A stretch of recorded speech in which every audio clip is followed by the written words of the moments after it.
So, hello everybody, welcome to Anthropology Optional Daily Anthropology Writing and Evaluation dare series. इसके अंदर हम real time एवेल्युएशंस करते हैं और अगर आप भी चाहते हैं कि आपकी कॉपी को एवेल्युएट किया जाए, रियल टाइम एवेल्युएट किया जाए, तो आप अपनी कॉपी जो है वो इस नंबर के ऊपर भेज सकते हैं and eventually I will be available for you. Okay, चलिए शुरू करते हैं अगले आंसर से। Discuss the impact of feminist and women liberation movements. पहली बात तो ये है कि इस चीज को जब भी आप किसी आंसर को देखते हो तो आंसर को जो है वो इंडिपेंडेंटली डिसाइफर करने की कोशिश किया कीजिए, थोड़ा सा होलिस्टिकली देखने की कोशिश किया कीजिए। जैसे for example feminist and women liberation movements, इनको अलग अलग तरीके से नहीं बताना है, होलिस्टिकली समझाना है। ठीक है, own the marriage and family. इस जवाब को, इस आंसर को आपको बताने का सिर्फ और सिर्फ मेरा यही मकसद है कि जब ऐसे सवाल पूछे जाते हैं, जैसे यहाँ पे फेमिनिस्ट मूवमेंट का क्या असर पड़ा है मैरिज के ऊपर, तो there are certain thinkers, there are certain anthropologists जिन लोगों ने इसके ऊपर बहुत अच्छे से काम कर रखा होता है। जैसे फॉर एग्जांपल यहाँ पे मार्गरेट मीड का काम जो है वो बहुत इंपॉर्टेंट है। ठीक है, एलनोर लीकॉक का, obviously she is a Marxist feminist, लेकिन उनका काम भी जो है वो बहुत इंपॉर्टेंट है। शेरी ऑटनर का काम यहां पे बहुत इंपॉर्टेंट है।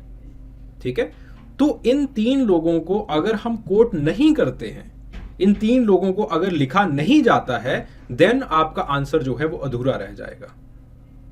ठीक है, इन्होंने जो है वो आपके पास पद्मा से स्टार्टिंग की है, चीजें बहुत सुंदर बनाने की कोशिश की है। यहां पे इनके जो है वो एफर्ट्स की दाद देनी पड़ेगी, बहुत अच्छे एफर्ट्स लगाए हैं इन्होंने। बट अगेन इन तीन लोगों का मुझे नामो निशान नजर नहीं आता। ना ही मुझे मार्गरेट मीड कहीं दिखाई दी, ना ही मुझे एलनोर लीकॉक कहीं दिखाई दी, ना ही मुझे शेरी ऑटनर कहीं दिखाई दी है। ठीक है, इन्होंने पहले बता दिया कि फेमिनिस्ट मूवमेंट्स क्या हैं, जो कि मैंने पूछा नहीं था, but okay, that is okay.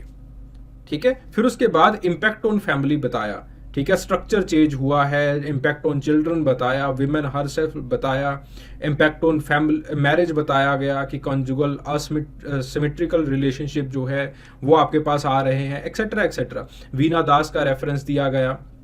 बहुत सारे रेफरेंसेस से इन्होंने चीज़ों को जो है वो मल्टी डायमेंशनल बनाने की कोशिश की है।